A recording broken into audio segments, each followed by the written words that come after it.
After weeks of protests, hundreds of people in Toronto are getting the chance to speak directly to those who can reform policing in our city. Today was the first of a series of virtual town halls hosted by the Toronto Police Services Board.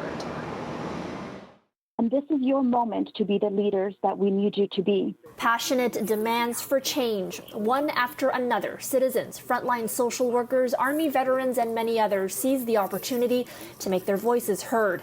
And no surprise, there was one recurring message. I believe that the Toronto Police Services should be systematically defunded and eventually abolished in its current state. You've all just increased the police budget by $50 million while we've been chanting to defund the police. Will this meeting actually change anything? Are you finally listening? No justice! No peace! No justice!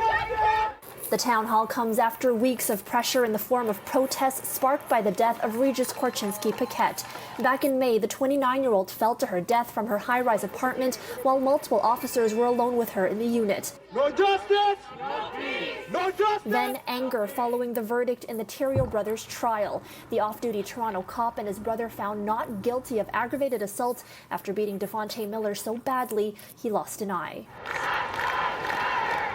Calls to defund the police have grown louder in recent weeks. The Toronto police budget currently sits at $1.1 billion, but a motion put forward at City Council to reduce it by 10% was recently voted down. He and many others have also claimed that they are not able to support quote-unquote arbitrary cuts.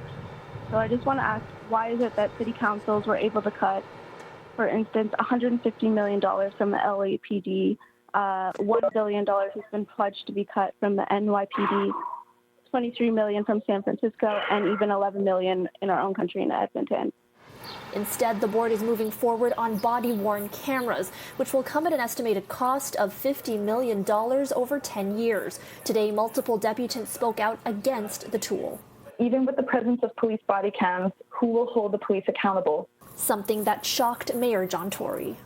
I've been very surprised by the fact there's been so much negative reaction to this, because one of the reasons that I supported it, beyond it being a mechanism to help with accountability, was because I thought there was a strong public support.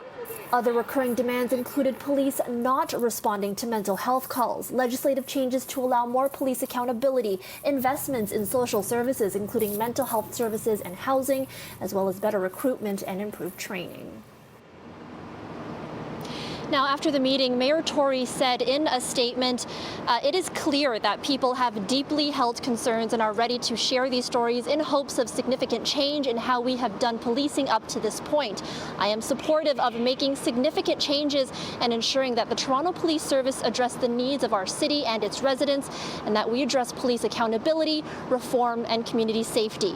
He added the town hall allowed for constructive dialogue. Now, there are 3 additional town halls scheduled over the next 2 weeks to accommodate the 300+ people who registered to speak. The next one will take place tomorrow at 9 a.m.